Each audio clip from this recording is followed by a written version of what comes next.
Channels turn your meetings into organized, searchable knowledge.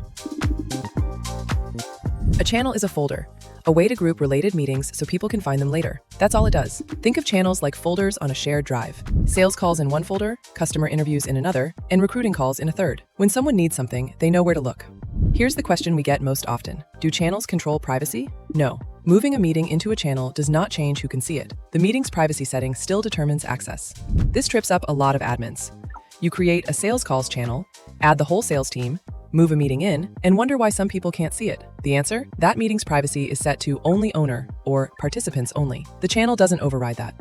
Let me be very clear. Adding someone to a channel does not give them access to every meeting inside. They can browse the channel and see meeting titles, but they can only open meetings their privacy settings allow. If a meeting is set to only owner, adding the whole company to the channel changes nothing. Fireflies gives you 3 default channels you can't delete or rename. My Meetings shows every meeting you hosted or recorded. All Meetings shows everything in your workspace you have permission to see. Below these, you create custom channels, yours to name, organize, and manage. That's where the real organization happens. When you create a channel, you choose public or private. Public channels are visible to everyone in your workspace. Anyone can browse them and access the meetings they have permission to view. Public means the channel is visible, not that everyone can see every meeting inside. Private channels are visible only to members you add. The channel itself is hidden. Others won't know it exists. Use private channels for sensitive types like HR investigations, legal calls, or board meetings. Same rule applies inside. Meetings still follow their individual privacy settings. A private channel adds organization, not access control. Before adding someone to a channel, look at the meetings inside. If most are participants only, and the person wasn't a participant, they'll see an empty channel. There are a few ways to move meetings into channels. For a single meeting, click the 3-dot menu and select Move to Channel. For multiple, use checkboxes. A bulk action bar appears at the bottom. You can also work from inside a channel. Click Add Meetings and search.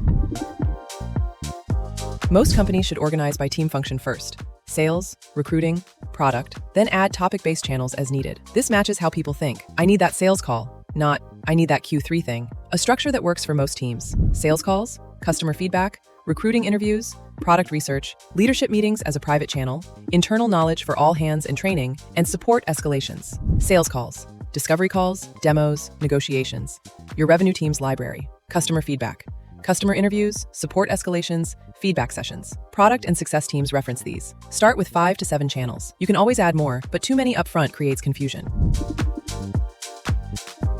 Channels also connect to Rules Engine. Create a rule that says, if a title contains demo and an external participant is present, route to sales calls.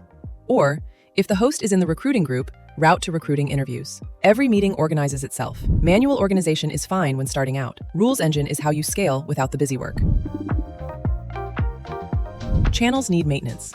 Without it, you end up with sales calls 2, sales-old, and 3 empty channels no one uses. Rename channels when their purpose evolves. Delete unused ones. They create clutter and make it harder to find the right place for meetings. Audit quarterly. Is anyone using this? Are meetings actually going there? Does the name still make sense? Use channels for organization, not access control. Start simple, connect them to groups and Rules Engine. Next up, integrations overview.